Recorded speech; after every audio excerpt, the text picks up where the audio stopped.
Hello, everyone. My name is Bradley Lands, and I am the instructional technology coach at Mary Ellen Henderson Middle School. And I'm here presenting with Scott, and we're going to be featuring a little bit of assistive technology. And I'm going to be giving a quick demonstration on iPad, demonstrating the accessibility features using assistive technology. So the first thing I'm going to do is demonstrate how you can use assistive technology on iPad for using a cursor. Normally on an iPad giving demonstrations, you really wouldn't be able to see what the person is doing unless they actually click on something. So I'm going to use this tool, which will allow you to see where I want you to look. Okay, so first of all, I'm going to start off by going to my settings and demonstrating what all students have available to them when they use iPad. So when I click on my settings, there are a couple different features in the General tab. And when I select General, one thing that I would like to bring your attention is that you can choose the language. So when I click on International, I can choose different keyboards, and I can also choose different languages in which the iPad is using. So here it's demonstrating English, but I can choose lots of different languages, which is especially helpful in Falls Church when we have, I think, over 32, 34 different languages in our 2-mile radius. So that can be really helpful for all the students that come to us from all over the world. Next, I'd like to feature the accessibility tools that are on iPad and other iOS devices. So by clicking accessibility, it will open up a couple other features that students can use at any given time on their iPad. Now, it breaks it into a couple different categories. First, which is vision. Then we have hearing, learning, and physical and motor. So I'll start with vision at the top. There are a couple tools such as VoiceOver, which will allow speech to text and will allow you to be able to hear what is spoken on the iPad, and it can read every single option. So students with visual impairments or students that can't see very well can have everything spoken to them so that they know how they're operating the iPad.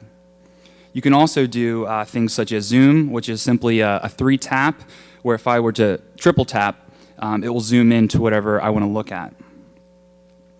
Then you can also choose to invert colors.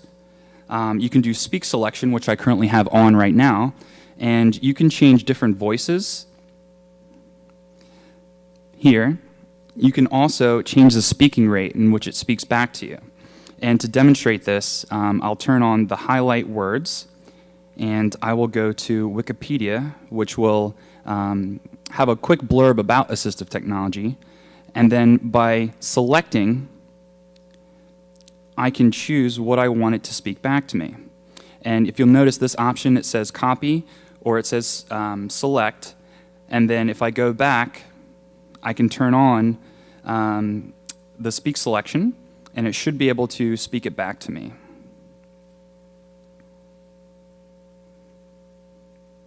See where it says speak, define. If I were to click on speak, assistive technology is an umbrella term that includes assistive, adaptive, and rehabilitative devices for people with disabilities and also includes the process used in selecting, locating, and using them, and promote. okay, so it'll speak it back to you, whatever you select, which is really helpful. And you can also select individual words, and it will define it right there for you as well. And I'll feature just a couple other parts of accessibility on iPad as well. Going down to hearing, you can also turn on subtitles and captioning, which is really helpful too. There are some videos that have built-in captioning right into them. So if a student would like to read, in addition to hearing what is spoken and what is seen on the video, they can choose to turn on closed captioning and also subtitles for the deaf and hearing impaired, which will allow them to verbally and visually see what's going on. Then there's this thing called guided access, which is really cool too. By selecting guided access, you can choose to feature a specific app that's on the iPad. So if you're doing a lesson and you only want your students to focus on that specific app, you can turn guided access on and have students only work within that app. And then finally, physical and motor is where the assistive touch tool comes on. So right now I'm using the assistive touch, and when I select this, it brings up an additional option. This is my assistive touch tool, and if I were to select it, it, it gives me some additional options for students that might have touch difficulty. And by selecting more, I can choose different options on the iPad where if I shake it, it'll do a task. If I want to do a screenshot, I can touch it a specific place and it'll take a screenshot. And it's really accommodating to students' learning needs based on physical and motor touch.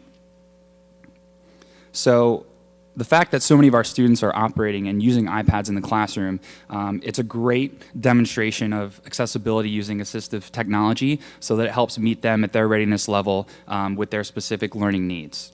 And now I'll hand it over to Scott to demonstrate some different apps that use some more assistive technology.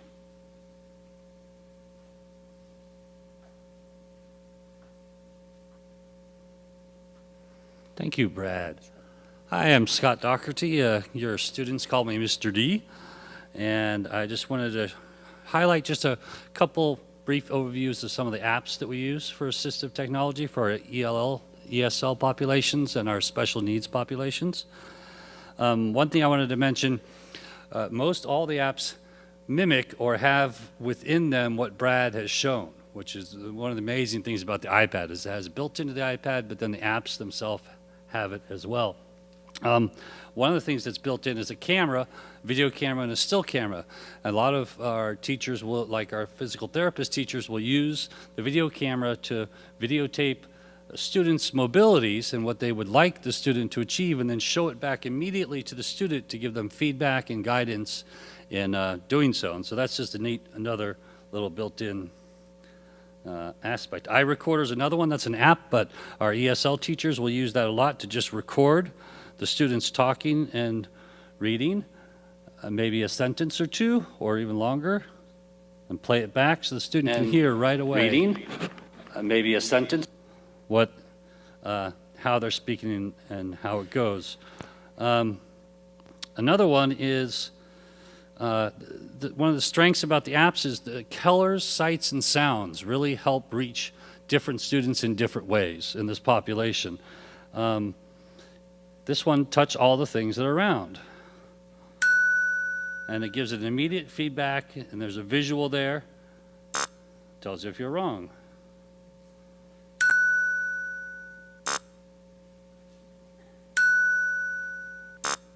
Oops, sorry, Lisa Allen.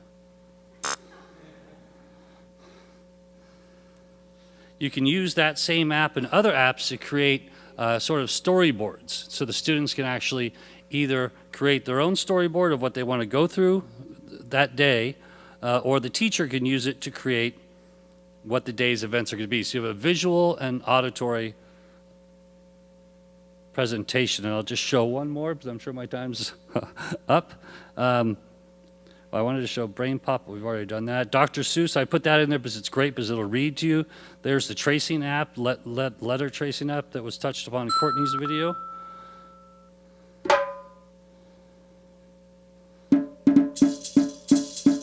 So you get this nice, really interactive, engaging.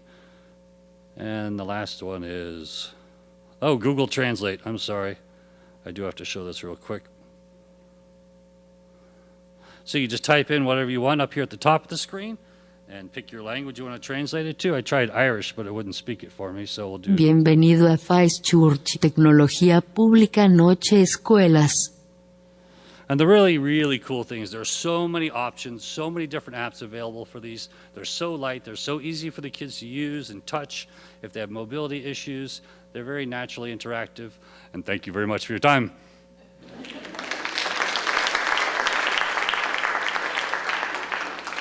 And before we have our chat, our next group will be Rick Jowers-Dang Nguyen and also Kim Nguyen, who's here for infrastructure. And I just want to add, you're hearing lots of common themes, I think, tonight. One is differentiation. And again, that's probably one of the most challenging, I think, aspects of teaching is how do you, as one teacher, have 20-some-odd children in your classroom? And we're lucky in Falls Church, we still have 20-something, so thank you to everybody in the room who had a voice and helped us stay that way. But it's very difficult because all 20 of those students have different needs. And what you're hearing a lot about is equity and access, and And I think people used to be afraid that technology was going to mean teachers were going away. But I think if you see anything just with these first two groups, their teaching skill is higher than it's ever been, I think, in the history of education, because they have to be incredibly knowledgeable, not only about their content, but how they can reach and teach every child. And so I think you're going to see that tonight, which it's even fun for me just to sit back and watch them presenting, because we're very lucky in Falls Church that we have this level of expertise.